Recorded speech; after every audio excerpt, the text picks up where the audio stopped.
Коммунистическая партия Китая, которая содержит миллионы уйгурских мусульман в концентрационных лагерях под предлогом перевоспитания и профессиональной подготовки, ежедневно совершает преступления против человечества.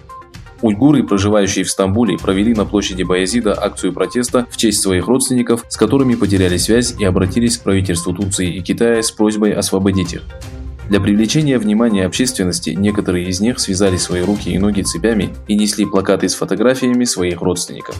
Выступая от имени участников акции, Мирза Ахмед отметил, что до 2017 года Коммунистическая партия Китая относилась к жителям уйгурского региона как к гражданам второго сорта, а к 2017 году направила миллионы уйгуров, казахов и других тюрков в концентрационные лагеря, где они по сей день подвергаются всевозможным пыткам.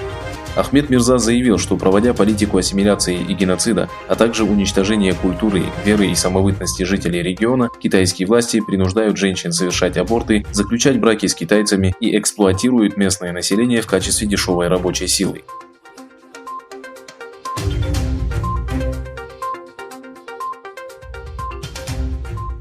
Недавно в сети распространилась информация о том, что Турция депортирует уйгуров в третьи страны. Согласно статье, опубликованной в британской газете «Телеграф», отказавшись выдать уйгуров китайским властям, Анкара выслала некоторых из них в третьи страны. По данным газеты, 59-летняя Аймузи Куанхан из Кашгара была доставлена в Центр миграционной полиции в Измире, а затем отправлена в Таджикистан. Адвокат, нанятый ее семьей, сообщил, что женщину отправили в Таджикистан, несмотря на то, что у нее не было таджикского паспорта. С момента высылки женщины от нее не поступало никаких новостей. Родные женщины считают, что таджикские власти передали ее Китаю. Адвокат Ибрагим Эргин, который рассматривает дела по депортации беженцев, заявил, что Китай оказывает давление на Анкару по вопросу экстрадиции уйгуров из третьих стран. По средним оценкам, на территории Турции находится около 50 тысяч уйгурских беженцев.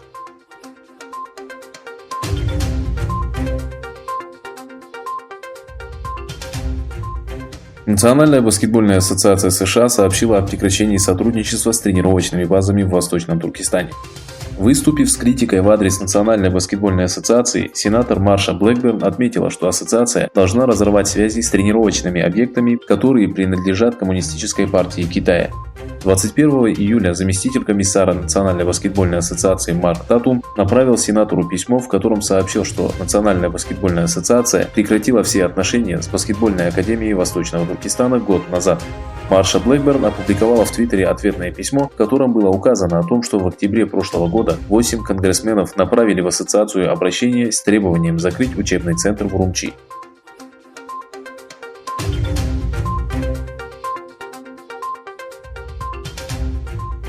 Китай перенял здание консульства США в городе Чэнду, которое Пекин закрыл в ответ на действия Вашингтона.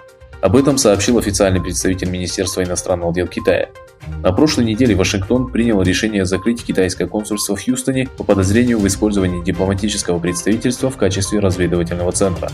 На данный момент в США функционирует консульство Китая в Сан-Франциско, Лос-Анджелесе, Чикаго и Нью-Йорке. В свою очередь в Китае продолжают работу 4 консульства и 1 посольство США.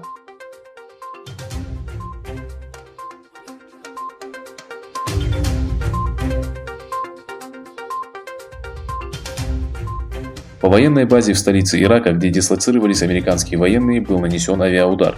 На базе иракских военных в провинции Салахуддин также прогремело 2 взрыва. В письменном заявлении сети средств массовой информации Министерства обороны Ирака было указано, что на военной базе Маджид Тамими произошло 2 взрыва.